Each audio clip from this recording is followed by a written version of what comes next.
What's up, everybody? Welcome back to another Drums and Drams whiskey review. My name is Cameron, and today we have what is probably the coolest episode of Quick Sips that I have ever recorded and will ever record here on the channel. Now, the reason I say that is because the whiskey that I'm going to be nosing, tasting, and attempting to review today is the legendary A.H. Hirsch 16-year reserve, distilled in 1974 and bottled at 91.6 proof. So it's worth talking about very quickly how I actually acquired this sample. It was basically all because of the generosity of Matt Porter, who many of you are going to know as ADHD Whiskey, one of the coolest whiskey tubers out there, one of the best palates, the world's top whiskey taster. You know, all of the accolades go to Matt, but also the accolade of nicest guy ever. He wins that title. Matt put out a review of this A.H. Hirsch on his channel a few months back and mentioned in that review that he was holding back an ounce to share with somebody later. Now, I didn't realize that was going to end up being me, and I didn't realize he was also going to send me a few other ridiculously legendary pours as well in a blind flight to do on a live stream just a few weeks later. So that live stream happened, and he revealed to me at the end what I had been sipping on that evening, and it was shocking, right? This A.H. Hirsch was in the mix. I have the remains of a very extra old Fitzgerald from 1955. I have the remains of a Booker's Rye, and there was some William LaRue Weller and some other stuff in the mix too, but just a crazy flight that he sent my way. And unfortunately, I didn't know what I was drinking on, so I didn't save that much of each of these, but I had just enough A.H. Hirsch 16, about a third of an ounce, to be able to sit down and make this review for you. So if you haven't already seen Matt's video on this, you should go check it out. I will link that either in the description below, or maybe I'll be able to drop a link card. Either way, he goes into the backstory of this whiskey, which is a really cool story. Very, I don't know. For you history buffs out there, it's going to be great. And for any whiskey enthusiast, it's just a great story. But yeah, it's a legendary bottle. It's very, very expensive. We're talking thousands and thousands of dollars for one of these things. And so thank you, Matt Porter. And thank you to whoever sent this to Matt Porter in the first place to then share it with me. You guys are all amazing. And this is what the whiskey community is all about. But I've talked long enough. Let's go ahead and get into this. Let's see what we've got here.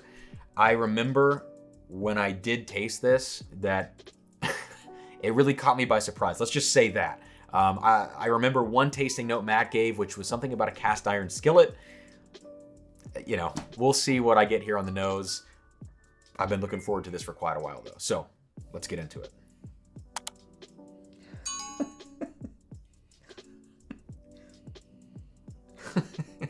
All right, so it's like, do I want to start with the only two bourbon tasting notes, like normal bourbon tasting notes I get out of this, or should I start with the crazy stuff? I don't know.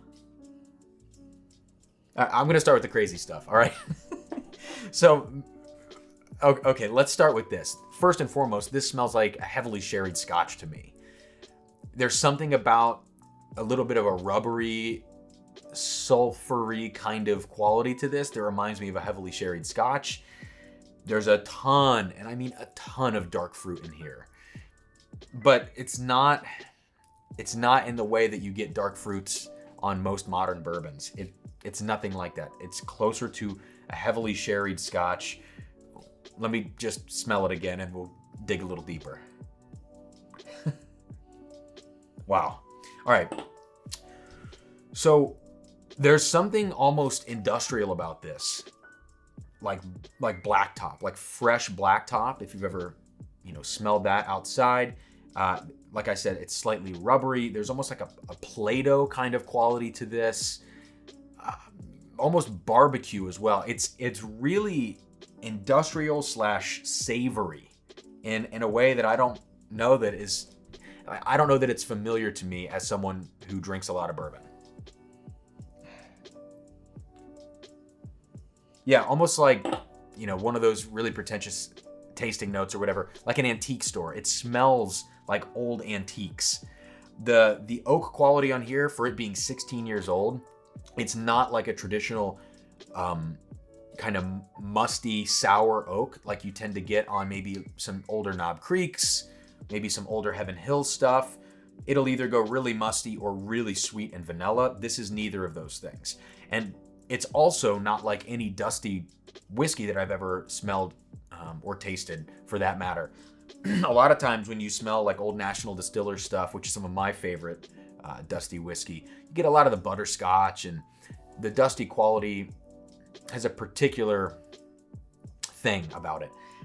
It's just not like that. This oak on here it's just like an old antique store.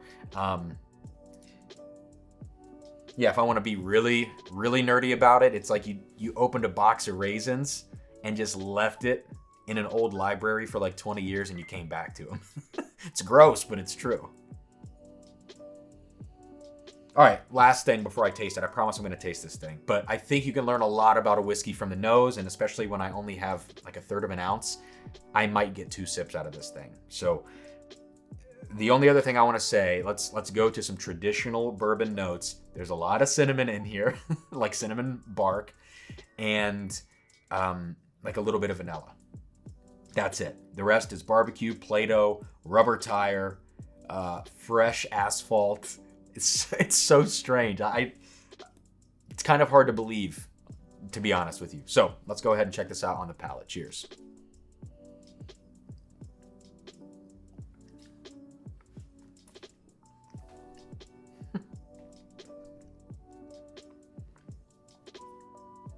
Wow.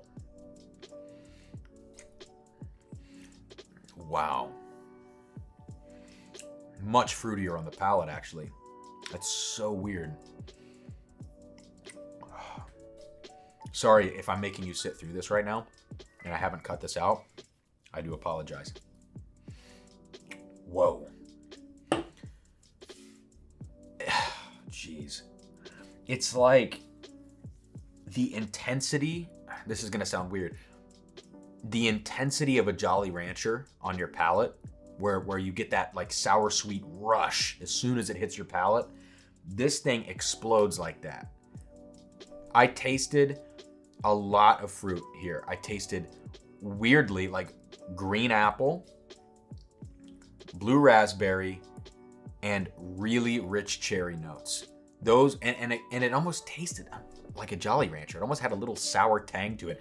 I don't know if I'm just on a Jolly Rancher kick. I know I talked about that in my 10 cup 10-year video, but I'm serious. Like, this had this intensity of these couple of Jolly Rancher flavors, and it even kind of had those flavors too. Now, all of that savoriness, all of that woodiness, that old antique stuff, it's all there. What I got less of on the palate was actually some of those like weird industrial notes, which is kind of nice because, let's face it, those are some strange notes. Asphalt and Play-Doh and all that kind of stuff. But for a 91.6 proof whiskey, it's hard to believe how much intensity this has, how much spice and cinnamon, and yeah. I mean, it's amazing. You're literally drinking history when you have the chance to try something like this. And I would encourage all of you, if you do spend extra money in your life ever on a whiskey, let it be something like this. Let it be a dusty bourbon or dusty scotch or whatever, but something from a bygone era.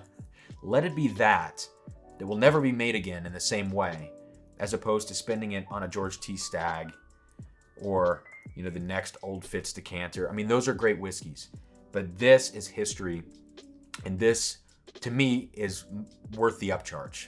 First and foremost, I'm not saying this is worth $4,000 or $5,000 for a bottle, but if you go to a bar and you decide I'm going to treat myself, and it's a dusty bourbon bar, that's where I would spend that money. So, anyways, let me do what is going to end up being the final sip of this, and probably the last time in my lifetime I will ever taste this bourbon. So, anyways, cheers.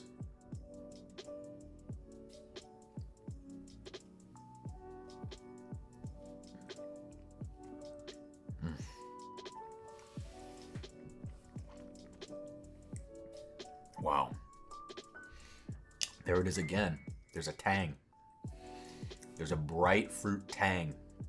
And it's a little sour, yeah. Fantastic. Wow. Well, thank you all for checking this out.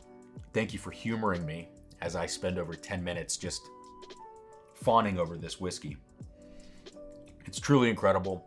Matt, I can't thank you enough for sharing this with me. It really means so much to have people like you in the WhiskeyTube community, and I'm honored to know people like you. So thank you so much, man. To everybody out there, I don't want to rate this thing. I will rate this, but I'm not going to go through, do I recommend, blah, blah. It's awesome, you know, and it's weird and it's different, and it's not like anything you're going to have ever tasted before. But for the sake of nostalgia, for the sake of being a really good whiskey too, A+. I don't know. You know, let's go with and I don't know, 94 out of 100. So solid A. Let's just say I didn't give it an A+ because it's like thousands of dollars these days. Anyways, thank you all so much for checking this video out. Again, finally, thank you to Matt. I'll stop saying it, but thank you, Matt, so much for sharing this. And now I'm going to be recording a video on these other epic samples that you sent me.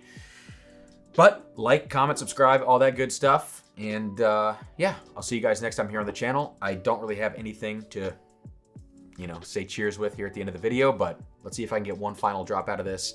Cheers, and I will see you next time here on Drums and Drams.